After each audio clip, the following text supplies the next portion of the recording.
Começa agora o Revista TST, com tudo o que foi destaque durante a semana no Tribunal Superior do Trabalho. E você vai ver hoje. Anulada a cláusula de acordo coletivo que exigia prova de quitação com sindicatos para homologar a rescisão. Contrato de camareiro de navio estrangeiro deve seguir lei brasileira. No quadro Quero Post, saiba se a empregada grávida pode ser dispensada.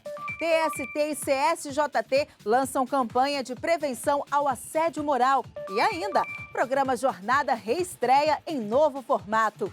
Revista TST está no ar.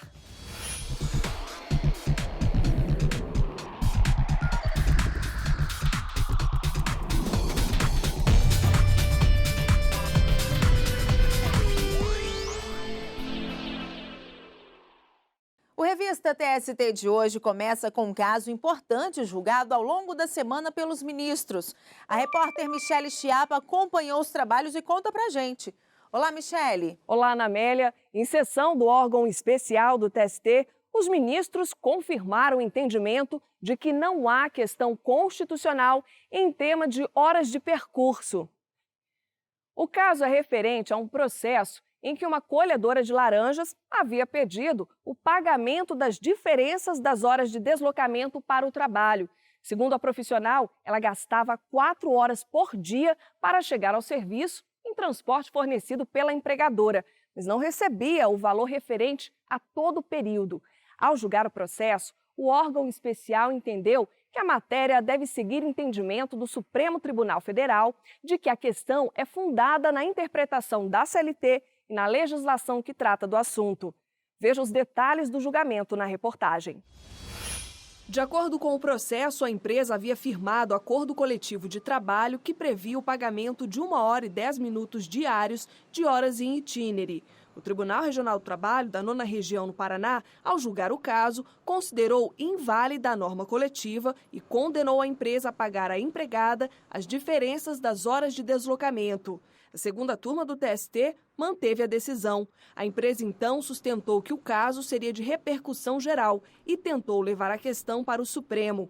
Em 2014, o STF definiu o tema 762 da tabela de repercussão geral sobre a redução das horas em itinere por meio de acordo coletivo. O Supremo concluiu que não há questão constitucional com repercussão geral da matéria, pois se trata de questão fundada na interpretação da CLT. Mas 1 ano após esse julgamento, o ministro Teori Zavascki julgou outro caso sobre horas em itinere. Na ocasião, ele entendeu que a controvérsia se enquadrava no tema 152 de repercussão geral, que trata da renúncia genérica a direitos mediante adesão a plano de demissão voluntária. A tese definida para esse tema reconhece a validade dos planos de demissão voluntária por se tratar de condição ajustada por meio de acordo coletivo. Apesar dos argumentos da empresa sobre os casos julgados no STF, o vice-presidente do TST, ministro Renato Paiva, a quem cabe regimentalmente o exame da admissibilidade dos recursos extraordinários, negou o seguimento do apelo ao Supremo. O ministro destacou que o STF tem reafirmado em diversos casos julgados a inaplicabilidade do precedente relativo ao tema 152 aos casos concretos, que não tratem de renúncia genérica de direitos mediante adesão à PDV. O ministro afirmou ainda que, apesar da decisão monocrática do ministro Teori Zavascki à época, a repercussão geral foi afastada por manifestação do plenário virtual do STF. O vice-presidente destacou que o Supremo tem ressaltado a especificidade da decisão proferida naquele caso de natureza não vinculante e, portanto, não aplicável de maneira genérica às demais hipóteses que tratem das horas in itinere. Eu tenho que me curvar ao próprio Supremo. Enquanto o Supremo não cancelar o tema 762 e não disser que este tema está superado, eu não posso deixar de aplicá-lo. Eu não tenho como, ainda que entendesse de modo diverso, eu não tenho como superar esse entendimento. De modo que, respeitosamente, eu nego o provimento ao agravo. O ministro Ives Gandra Filho divergiu. O Supremo, num primeiro momento, não reconheceu repercussão geral. Depois, reconhece repercussão geral em questão fundamental e estabelece a ratio decidente quanto à negociação coletiva e começa a aplicar a casos concretos. Então, o dilema que nós ficamos nessas situações é: o Instituto da Repercussão Geral, ele faz coisas erradas. O Supremo, uma vez dito que não há repercussão geral de um determinado tema, ele não vai poder mais julgar. Não tem sido isso que tem acontecido. O próprio Supremo Tribunal Federal tem, muitas vezes, revisto seus posicionamentos, principalmente tendo em vista que o Instituto da Repercussão Geral, ele é um filtro, e com esse filtro, ele dimensiona, o Supremo Tribunal Federal dimensiona a sua capacidade de julgamento. O ministro Alexandre Ramos acompanhou o voto divergente, mas, por maioria, o órgão especial do TST negou o seguimento do apelo da empresa ao STF. A seção de dissídios coletivos do TST manteve a nulidade de uma cláusula do acordo coletivo de trabalho firmado entre o Sindicato dos Trabalhadores Rodoviários de Parauapebas e Canaã e uma empresa do Pará. A cláusula exigia prova de quitação com os sindicatos para homologar a rescisão. Acompanhe os detalhes na reportagem. O Ministério Público do Trabalho entrou na Justiça pedindo a anulação da cláusula do acordo coletivo que exigia a prova de contribuição sindical para homologar fim de contrato. O MPT sustentou que o artigo 477 da CLT, antes de ser extinto pela reforma trabalhista e em vigor na época do fim da relação de emprego, dizia que a rescisão do contrato de trabalho só seria válida quando feita com a assistência do sindicato ou autoridade do então Ministério do Trabalho. O Ministério Público do Trabalho entende que a assistência sindical não poderia ser condicionada à regularidade da contribuição. Para o MPT, ao criar obstáculo à homologação do contrato, foram feridos o direito constitucional de sindicalização e os interesses dos empregados. O Tribunal Regional do Trabalho da 8ª Região, que abrange o Pará e o Amapá, aceitou o pedido do MPT e considerou a cláusula nula. O sindicato, então, recorreu ao TST. O relator na sessão de dissídios coletivos, ministro Maurício Godinho, observou que a ordem jurídica estabelece como regra geral a observação de formalidades para o término do contrato de emprego, que visam assegurar transparência da vontade das partes, em especial do empregado. O ministro destacou que a redação do parágrafo 7º do artigo 477 da CLT, vigente na época da celebração do acordo, previa a assistência sindical na rescisão contratual sem ônus para o trabalhador e o empregador. Ainda de acordo com o relator, a homologação não tem qualquer relação com a exigência de apurar débitos de contribuições devidas às entidades sindicais. Por unanimidade, a SDC negou o pedido do sindicato e manteve a nulidade da cláusula. Depois do intervalo, quer o post? Saiba se empregada grávida pode ser dispensada.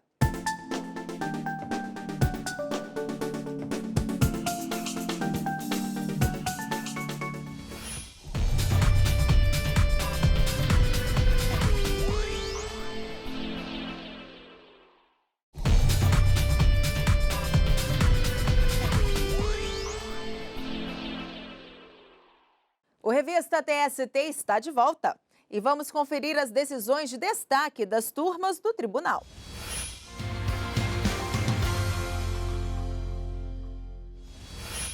O Giro de Notícias começa com o julgamento da 8ª turma. Um auxiliar da Coca-Cola não vai receber indenização por danos morais devido à reversão de justa causa em juízo.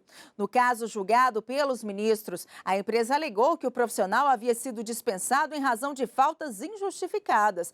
Mas o TRT no Rio de Janeiro afastou a justa causa, por entender que não houve comprovação das supostas faltas e condenou a empresa ao pagamento de R$ 5.000 de indenização por dano moral ao empregado.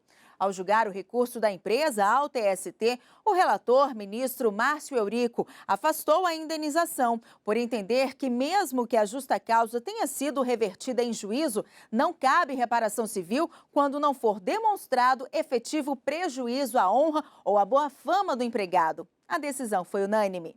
E a terceira turma decidiu que uma empresa de medicina diagnóstica não vai precisar contratar médicos na condição de empregados. O vínculo de emprego foi mantido apenas para os médicos que trabalhavam de forma subordinada antes de entrar em vigor a lei da terceirização e a reforma trabalhista. A ação foi ajuizada pelo Ministério Público do Trabalho contra a terceirização da contratação de 1.400 médicos para trabalhar em todas as unidades da empresa no Rio de Janeiro. De acordo com o MPT, os profissionais eram obrigados a abrir pessoa jurídica para manter a prestação de serviços. O Tribunal Regional do Trabalho da Primeira Região no Rio de Janeiro entendeu que se tratava de pejotização, em que o profissional constitui pessoa jurídica para prestar serviços, mas na prática tem perfil de empregado. O TRT determinou que o laboratório deixasse de contratar novos médicos por meio de pessoa jurídica para atividade fim e condenou a empresa ao pagamento de indenização por dano moral coletivo no valor de R$3 milhões. Além disso, fixou multa diária de R$5 mil por empregado em situação irregular. A empresa recorreu ao Tribunal Superior do Trabalho. No recurso de revista, o Laboratório de Medicina Diagnóstica argumentou que não ficaram configurados os requisitos do vínculo de emprego, a exigência de constituição de pessoa jurídica para contratação, nem a existência de dano moral coletivo. Disse ainda que deveria ser aplicada a Lei 13.429 de 2017, a chamada Lei da Terceirização, que regula os prestadores de serviço. O relator do recurso na terceira turma do TST, ministro Agra Belmonte, ressaltou que a partir da vigência da lei da terceirização e da reforma trabalhista, a empresa pode terceirizar serviços livremente, até mesmo na atividade fim. A turma seguiu o entendimento do relator e determinou que a empresa assine a carteira de trabalho apenas nos casos em que ficar comprovada a subordinação, com obrigação de comparecimento, horário de trabalho e impossibilidade de substituição. Dessa forma, foi excluída a condenação referente à contratação de médicos autônomos ou por meio de pessoas jurídicas, a partir da vigência das duas leis. O Giro de Notícias encerra com o julgamento da sexta turma. Um camareiro de navio de cruzeiros internacionais conseguiu ter a contratação regida pela legislação trabalhista brasileira. O pedido havia sido negado pelo TRT no Paraná, que levou em conta que no contrato de trabalho apresentado pelo camareiro, todos os direitos e deveres dele estavam claramente expostos e que ele havia recebido em dólares americanos. Mas, ao julgar o caso no TST, a relatora, a ministra Kátia Arruda, afirmou que a jurisprudência de 7 das 8 turmas do TST em relação ao tema é de aplicar a legislação brasileira de proteção ao trabalho quando ela for mais favorável do que a estrangeira. Para a relatora, a aplicação da legislação brasileira mais favorável aos trabalhadores brasileiros e de outra legislação aos estrangeiros no mesmo navio não afronta o princípio da isonomia. E essas e outras notícias você também pode conferir e comentar na página do TST no Facebook.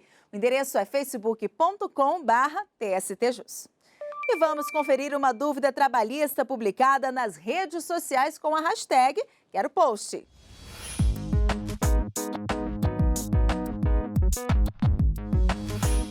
A pergunta que chegou pra gente com a hashtag Quero Post foi publicada no Instagram. A Camila diz que uma conhecida está grávida, entrou de atestado, mas após retornar ao trabalho foi demitida. Ela quer saber se isso é permitido. Vamos conferir. A Cláudia é auxiliar de tesouraria, vive cercada de números. E nos últimos meses, ela ganhou uma conta a mais para resolver. Quanto tempo ela vai ter de licença maternidade e de estabilidade no emprego depois que a filha nascer? Grávida pela primeira vez, ela está cheia de dúvidas sobre os direitos trabalhistas da gestante. Eu sei um pouco, né? Com essa mudança na nova lei aí, né, nessa lei aí trabalhista, mas o pouco que eu sei é que a licença maternidade são 4 meses, né, e aí após esses 4 meses você tem mais um mês de estabilidade. Então, na verdade, são 5, né, após a saída da licença. O período de licença maternidade, a Cláudia acertou. Ele está previsto no artigo 7º da Constituição Federal, que garante licença à gestante sem prejuízo do emprego e do salário, com a duração de 120 dias. Mas o período de estabilidade ainda é motivo de confusão entre muitas mães de primeira viagem. O artigo 10 do Ato das Disposições Constitucionais Transitórias da Constituição Federal veda a dispensa arbitrária ou sem justa causa da empregada gestante desde a confirmação da gravidez até 5 meses após o parto, e não após o início da licença maternidade, que pode, inclusive, começar antes de a gestante dar à luz. A norma vale ainda para os casos em que a empregada é dispensada da empresa e só depois descobre que estava grávida antes do fim do contrato. A principal intenção da estabilidade provisória, da garantia no emprego, é assegurar que a gestante tenha condições financeiras de suportar primeiro as despesas e preservar o desenvolvimento saudável não só da mulher nesse período da maternidade, como do próprio nascituro, ou seja, da criança que está por vir. Mas existem casos em que a empregada pode sair da empresa durante o período de estabilidade. A garantia ao emprego proíbe o desligamento de forma arbitrária ou sem justa causa. Em sentido contrário, se a empregada pratica um ato faltoso grave, pode ser sim desligada por justa causa, ainda que no curso da sua estabilidade. Além disso, existe a possibilidade, no interesse da própria trabalhadora, haver o desligamento, um pedido de demissão, desde que ela esteja devidamente assistida, isso é válido. Além da estabilidade no emprego e da licença, as mulheres têm ainda outros direitos assegurados pela consolidação das leis do trabalho no que diz respeito à proteção à maternidade. O artigo 392 garante à empregada a dispensa do horário de trabalho pelo tempo necessário para a realização de no mínimo 6 consultas médicas e demais exames durante a gravidez.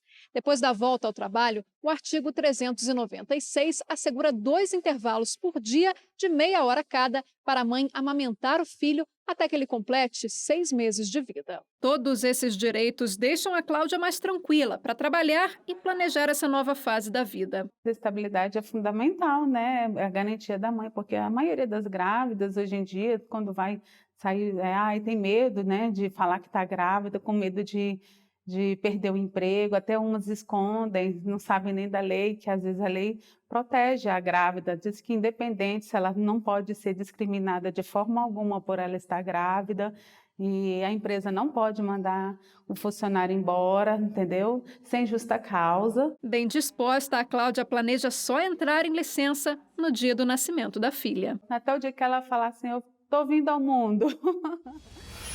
No próximo bloco, as notícias que foram destaque no TST ao longo da semana.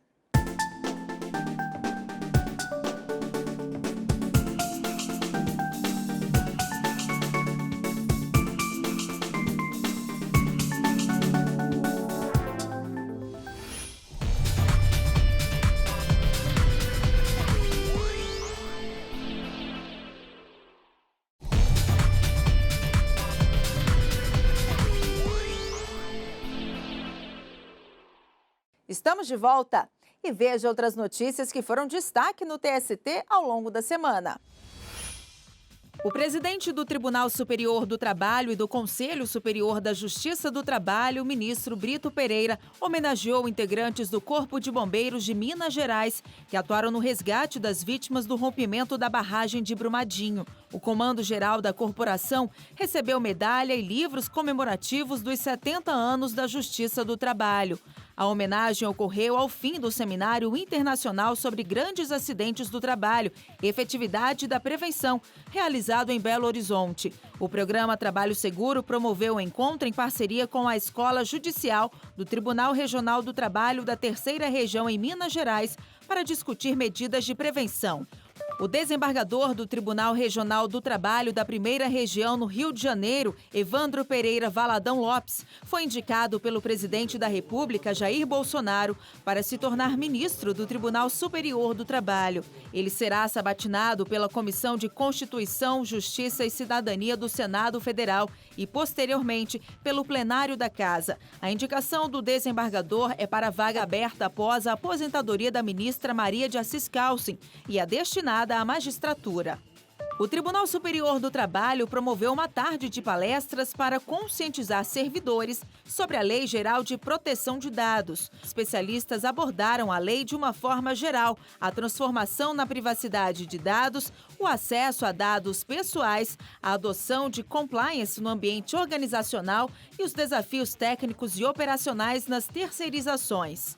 O tema de maio na Biblioteca do Tribunal Superior do Trabalho é Quarta Revolução Industrial, Impactos no Trabalho. Até o fim do mês, a biblioteca oferece textos atualizados sobre o tema. Para ver a bibliografia, basta acessar a página da biblioteca dentro do portal do TST, www.tst.jus.br/biblioteca.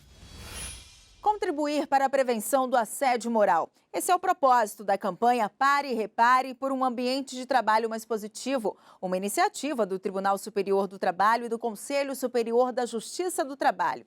Acompanhe os detalhes na reportagem. A campanha foi lançada pelo presidente do Tribunal Superior do Trabalho e do Conselho Superior da Justiça do Trabalho, ministro Brito Pereira. O material educativo, produzido pelo tribunal, apresenta informações para a promoção de um ambiente de trabalho mais saudável. Os vídeos da campanha trazem exemplos dos tipos de assédio no trabalho: vertical, horizontal e institucional. A campanha também conta com uma cartilha de prevenção ao assédio moral. O material impresso conscientiza o leitor sobre o tema, indicando as leis que tratam do assédio moral e as formas de prevenção. A cartilha traz ainda as causas e consequências da prática e o que empregado e empregador podem fazer ao se depararem com casos de assédio. Desde 2018, o TST e o CSJT contam com um comitê de combate ao assédio moral, instituído pelo presidente ministro Brito Pereira. Todos nós sabemos o que é assédio moral, todos nós sabemos, conhecemos os principais, eu diria assim, sinais de um ambiente onde há assédio moral e também os primeiros sintomas, ou os sintomas mais visíveis daquele que não só aquele que pratica o assédio moral, porque a fisionomia dele também muda, e aquele que sofre, que é a vítima, e é para essa vítima que nós estamos trabalhando.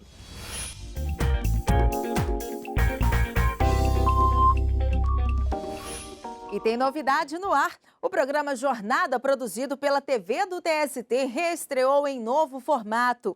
E quem vai dar mais detalhes para a gente das novidades do programa é a apresentadora Luma Soares. Olá, Luma. Olá, Ana. O programa Jornada está chegando com muitas novidades e uma dessas novidades, só para começar, é que nós saímos do estúdio. Agora, todas as nossas gravações são externas, o que nos aproxima ainda mais de quem vai nos acompanhar a partir de agora. A Coordenadoria de Rádio e TV aqui do TST está empenhada em trazer o melhor conteúdo, boas histórias e muita informação. Quer ver o que vem por aí? Dá só uma olhada.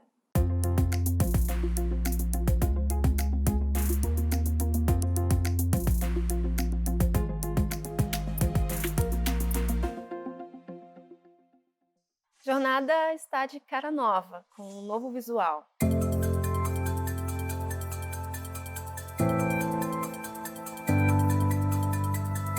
Está com um formato diferente, mais dinâmico, mais interativo, até a linguagem do programa mudou. E tudo isso foi pensado para vocês que vão nos acompanhar pela internet, seja em casa, seja no trabalho. O programa será exibido por temporadas. Cada 15 dias nós vamos abordar assuntos atuais, de relevância, relacionados ao trabalho. Então, a partir de maio, a Jornada estará em movimento junto com vocês. Até lá!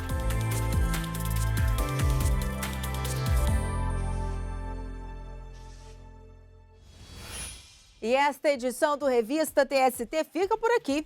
Outras notícias do Tribunal Superior do Trabalho você pode conferir no nosso site e nas redes sociais. Muito obrigada pela companhia e até semana que vem.